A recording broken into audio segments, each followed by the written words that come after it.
Достар, сіздерге Каспий кошелек немесе Каспий Gold арқылы жүргізілетін Каспий банктың приложениесін, яғни қосымшасын қалай жүктеуге болады, соны көрсетейін.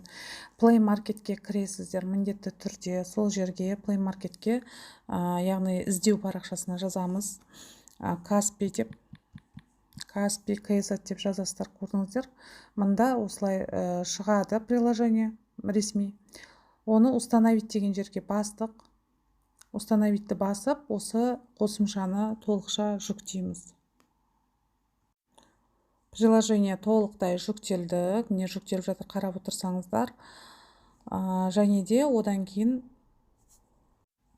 открыть дегенді басасыз. Көрсеңіздер, открытьті бассаңыздар, өздеріңіздің приложенияларыңызға кіресіздер. Болмаса, мына жерде өздеріңіздің сотовый телефондарыңызға кіріп, не көріп тұрсыздар? Қызыл Каспий деген жаңағы осындай жазылған жұлдызшасы тұр, Каспийдің.